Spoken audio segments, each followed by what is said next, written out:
Hey guys, it's Jenna. In today's video, we are going to be going over some new Sephora makeup. I'm super excited to give you guys my reviews on some of these latest launches at Sephora. So let's get right on into it. I do want to talk about the Anastasia Beverly Hills palette. If you guys haven't seen my review on that palette, I will link it in the description box for you, but this is her new one called the Nouveau Palette, and I basically wanted to just continue to play with it. I really love the tones in here.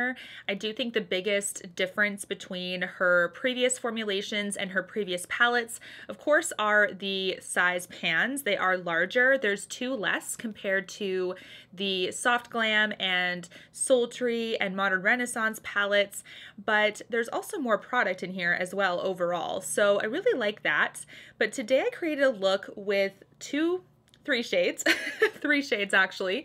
I went all over the lid here with Paloma, which is actually supposed to be a shade not eye safe, according to Anastasia's disclaimer. I'm using it for eyes. I feel like there's probably something to do like legally with maybe some eye irritation or staining or something like that with the ingredients in that shade. But for me, so far, it's been okay. I haven't had any irritation or staining, so that's really good. Then I went all over the lid with Wings, which is this beautiful shade that's basically the focal point of my look. And this one also applied beautifully, but I've tested every single shade now and have been thoroughly impressed with this palette. And then I just did some like outer kind of smokiness with Liberty. Now Liberty is the only one that seems to swatch a little bit different. It's a little bit thinner of a matte compared to other mattes in this palette, but it actually does perform really beautifully on the lid. What I will say though is it does seem to take a little bit more packing on to get more of that pigment opacity behind it. So it's actually a lighter matte when it comes to opacity as well. This is definitely one I recommend. I do think it's absolutely worth picking up and testing, especially if you're a fan of Anastasia and eyeshadow, basically. Next, we have a new concealer. This is from Huda Beauty. This is the Faux Filter Concealer. The shade that I picked up is called Coconut Flakes 2.7N. This is supposed to be a luminous matte, and I would agree. I do think it does seem to set down, probably like semi-matte, has a little bit of a radiance behind it, but this has a weird smell, and I just don't know if it's like my product. It smells, it smells a little weird. It's not foul, but it smells almost plasticky or fake, if that's what I'm trying to say. Yeah, it just doesn't smell great. I don't know why. I mean, I totally appreciate that there's no floral, perfume, anything crazy forward when it comes to scent, but when I was like even putting it on my face today, I was like, what? Like it just really stinks. But what actually does matter is the quality, the way this concealer sets, applies, blends. It's actually a really great product for those things. I used it in the inner corner for my under eye area. I've used it to cover acne. Playing with it has been actually a joy. I've really enjoyed working with this and just testing it out. I really do think this is lovely. It absolutely is buildable as well. So part of that claim is that it's buildable and transfer proof. I would also say all of those things check their boxes. So it's fantastic that way. Now, the shade range is also something to really be proud of. I think there's 27, 28, 29. Is that right? 29 shades. I mean, that is insane for a concealer range. So I'm actually really happy to see that. Packaging wise, it's actually very sleek. I love the Huda Beauty logoing there. I love that it's just, you know, like it's a little bit lightweight of a plastic kind of packaging, but in my opinion, sleek, perfect for the price tag. It's not super expensive that way. So I really like this. I do think a little goes a long way as well because of the full coverage property of this product. So I think this is going to last you quite a while. But just keep in mind with that smell. I don't know. Maybe it's just me being really picky or my nose is a little bit finicky right now, but that smell is a little bit weird. Not sour or foul, but just a little off-putting on the nose. Because the concealer is so good though, I'm still going to use it and maybe just hold my breath when I apply it. I don't know. This foundation from Dior, this is not new to the market by any means, but it is new to me because I got a lot of you guys asking if I should test this. This is the Totale Cell Energy Super Potent Serum Foundation from Dior. I actually picked this up from Holt Renfrew, so it's not at Sephora, at least for Canada. This is in the shade 1.5N, and there's a 12-month shelf life. Now, this is a foundation that has skincare properties in it. If you guys aren't familiar, Dior does have a Capture Totale skincare line with lots of serums, like eye serum, face serum, lots of skincare products within, and they've put a foundation together with some very similar ingredients from that skincare line into the foundation. So there's skin loving ingredients in it. Now, packaging is on point. It is very luxe. It's glass, very heavy in the hand, has a perfume smell, unfortunately, but it is mild compared to some. And this one is a pretty penny as well, which is why I was like, is it actually that good? And it is. It's super lovely. That's the one thing. If it's a good foundation and it's expensive, I'm okay with picking it up over and over again if I'm going to use it, right? But this is a really, really lovely one. It does seem to set on the skin very beautifully. It has that perfect natural finish with a glow that pops through. It oxidizes on my skin slightly, the very slightest. This is something that does tend to happen on and off with Dior products for me and my skin. For whatever reason, I do get a little bit of an oxidation happening, sometimes with the Backstage line, Dior Forever products and stuff, but the more recent formulations have not been that bad when it comes to oxidization. So I really, really like that because you don't want to turn orange after it settles into your skin. This is one that I noticed it turned a teeny bit darker, but not to the point where I was like, okay, this is no longer a match, if that makes sense. Loved how it applied. It applied medium coverage, definitely buildable. I feel like it covered my redness pretty quickly. So it was almost like a medium to full coverage right off the top with a buildability to it.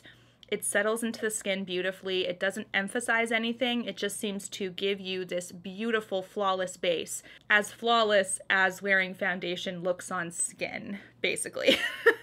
According to Dior, this is supposed to target wrinkles, dark spots, loss of firmness, and radiance given the skincare ingredients within this foundation. It's a melt-in, luminous texture that leaves the skin smooth, radiant, and supple. Definitely agree with all those terms, but I will say the radiance is more of a nice glow, nothing too shiny or too extreme. So I really love that. Impressed with this Capture Totale for sure. I mean, obviously with the skincare benefits, I'm not sure that's going to have to happen over time as you wear it, but so far this is a lovely one. I'm definitely happy I splurged on it. I want to talk about this rose oil from Biossance. This is the vitamin C and squalane rose oil, and this is the special packaging that Reese Witherspoon collabed with Biossance with, which I really, really like. It's just really like peachy and fun, so I love that. It's just like limited edition packaging, but this is actually an existing SKU in the line, and this is a lovely oil. I find that when I apply it to the skin, it just seems to smooth in and really penetrate the skin instead of sitting on top of it. That is something with oils that I look to, especially like the Charlotte Tilbury collagen one, that like yellow oil. That's a really nice one too, but I find that you have to be so careful with it because it really does seem to sit on my skin. The penetrating property of that one is not as strong as this one. This one seems to just really like plump up the skin and leave it really supple looking. So I've been really enjoying this one. I do think that I'm going to continue to use this, and I have put it under my makeup as well, and it has been absolutely fine. It just does a great job of prepping and priming the skin too, if you wanted to add makeup. So this is a great one. I highly recommend this oil, even just for skincare purposes. This is great.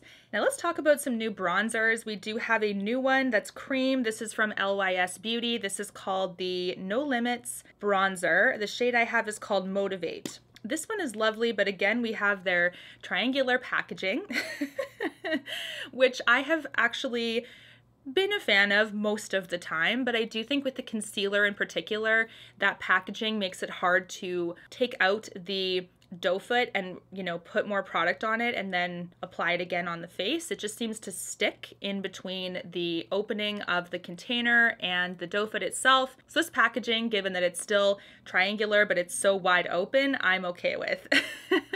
But this is the same rose gold packaging. It is lightweight plastic in the hand. It has some metallic kind of like mirror-like packaging here, and then we have this gorgeous metallic opaque base.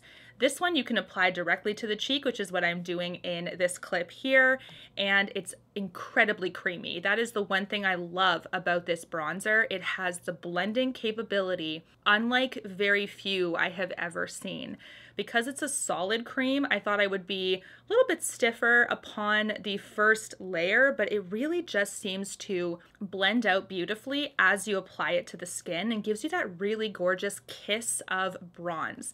So the shade I have, like I said, is Motivate. There's a few others in this line, and it's almost like so creamy that you have to be careful. If you press too hard, I think you'll actually like wreck it a little bit. It's buildable. It doesn't emphasize any texture. It looks fantastic. I don't know.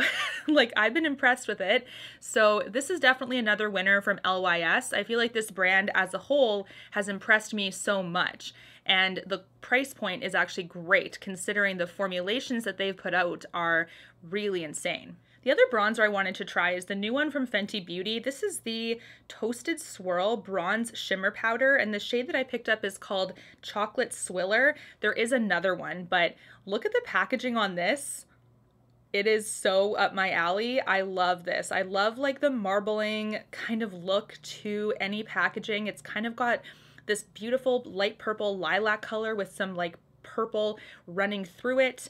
The cardboard packaging I actually saved so I could show you just how beautiful this is. It's so beautiful, and it's actually big. Like, it's a really, really large bronzer.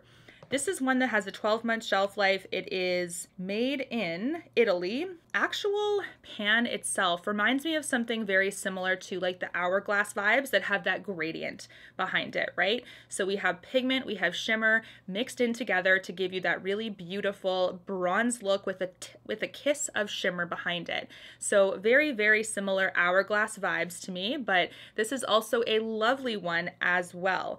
I layered it over the LYS bronzer, and it was a gorgeous, gorgeous combo. I mean, I feel like I'm looking really nice and bronze, but nothing too crazy, you know? So, so there's a lot of shimmer. This is Chocolate Swiller.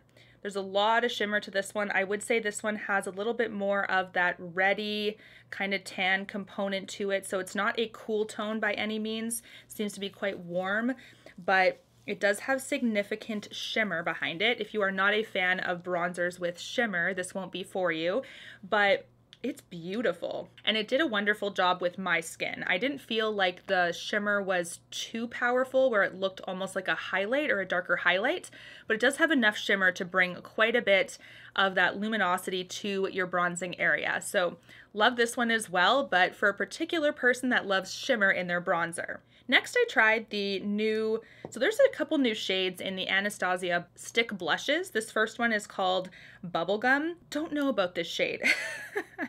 It's actually one that has a significant amount of highlight in it. This is called Bubblegum, and I'm going to swatch it for you. It sort of looks like, well, I think it's okay. You can see it's a very beautiful light blush. You can see it's on my cheeks today, but it is one that has a significant amount of luminosity behind it. I think I was expecting more of that pink to pop through. It sort of reminds me of a very, well, maybe a little bit more luminous Orgasm from NARS. That's kind of the impression that I get. It does have this kind of golden shimmer to it. Now, the way that I apply these stick blushes is actually with a sponge. I do that because this has a little bit of a smoothness to it that I find with a brush hair. It doesn't seem to pick up as evenly. So I do find with a beauty blender or something, it is the perfect way to apply this. And I do have the blush on my cheeks, which is very like luminous and glowy, but I think I was more so expecting more of an opacity behind that shade. So this is more so just like my thoughts on this shade. I do think I'm still going to use it though, but I just kind of wished, just kind of thinking about things, that beautiful corally pink just sort of popped through a little bit more compared to the luminosity. You do have a blending brush on the other side of this if you want, just for travel, but I actually prefer to use a sponge. Because this is such a dense brush type, it'll be your best bet at blending it into the cheek. So if you do prefer brushes, this is still an option, but I do prefer sponges for this particular formula for some reason. It just gives me that really nice glow really, really fast. We have two new highlights here as well. One is from Rose Inc., which is the cream highlighter. This is in the shade Brilliant.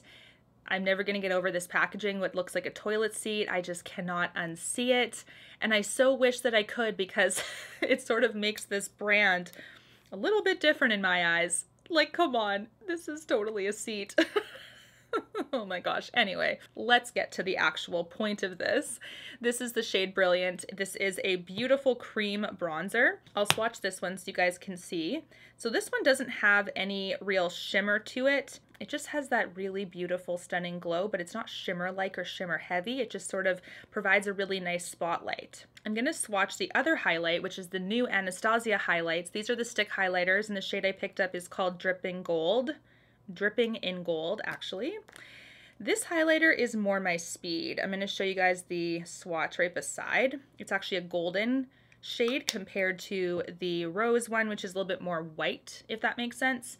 So the Anastasia is actually to the left on the swatches here. So both provide a gorgeous luminosity. It depends on your type of highlight that is your favorite, like your flavor. This one, the Anastasia, is also very creamy, but it has a lot of glitter that melts into the skin and gives you that really gorgeous highlight look. Actually does a great job of melting into the skin, but it is a very different look compared to the rose one.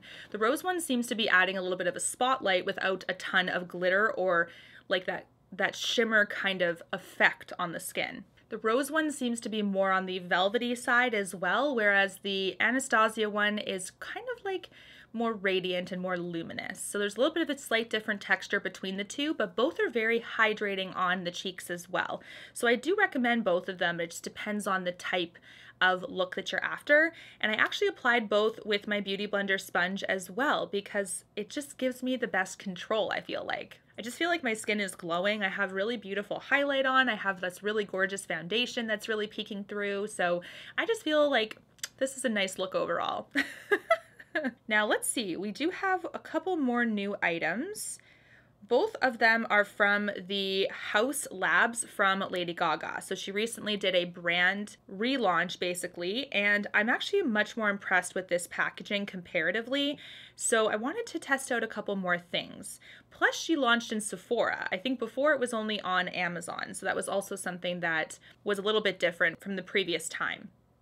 This is the PhD Hybrid Lip Oil. The shade I picked up is called Secondary. Now, I am a big fan of the Dior lip oils. So I'm going to preface this review by saying that the Dior ones have a lot more slip to them and they are thinner. This is one that is thicker and has more tack. If you are someone that likes that kind of look, like if you prefer, for instance, the Lawless Forget the Filler, like those are very tacky lip products, but some people really, really love those. I think this is an oil that will be more so up your alley compared to the Dior for that purpose and for that preference style. But if you're like me and you want a lot more slip, the Dior one is still going to prevail over the Haus Labs, and you don't have to get that one, right?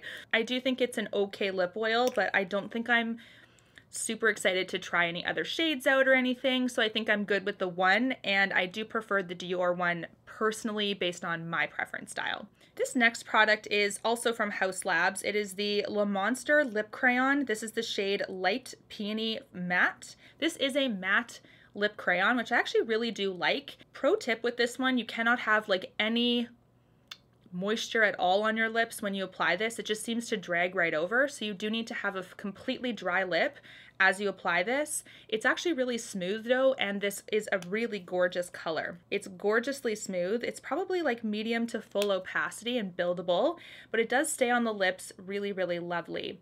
Now, this is one that I didn't keep on my lips because I still do have, this is so gross, I'm sorry, but because I have braces, I still have a little bit of mouth ulcers that are happening, and I really need to use something more moisturizing and hydrating as I'm filming during this time. So I've been using the Merit product.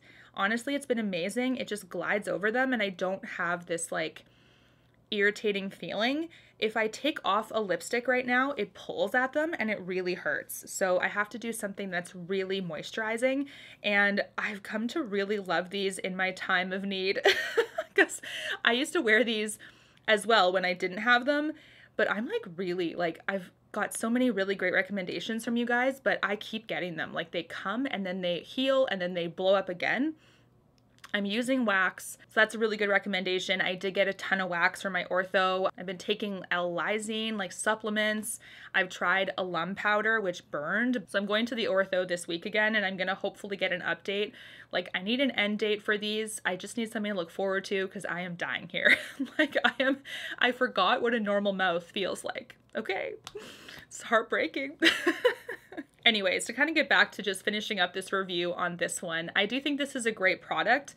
So this is one that if you like comfortable lip pencils with a lot of opacity, you're gonna love this one. But just kind of a pro tip with application, I would even like dab my lips completely dry and then apply it, and it does seem to have much more staying power overall when it's applied to a very dry, non-moisturized lip, if that makes sense. Lastly, I tried out a brand new setting spray to me. This has been out in the market for a while. One Size On Till Dawn Mattifying Waterproof Setting Spray in the mini.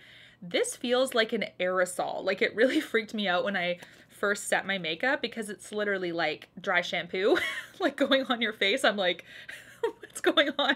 I had to make sure I was actually spraying setting spray versus something else. But this is 100% a really gorgeous setting spray that locks your makeup in, and it does have that mattifying effect. Close your eyes for this one because if they are open, they will burn. It is not fun. I tried that the first time. My eyes got really red and irritated because I opened them too quickly. So not like during the spray. I'm not going to go like this when my eyes are open, but when it was setting, I opened my eyes too quickly and then it sort of got in there and I was like, oh my gosh, this is like somewhat of a burn a little bit. So be careful with this. The pressure of this aerosol is something else, but it does mattify the skin and lock in your makeup. So this is also a win for me if you like mattifying setting sprays. Thank you so much for watching. I really hope that these reviews were helpful. Don't forget to subscribe for more high-end and luxury reviews. And until my next one, take care and stay safe. Bye, guys.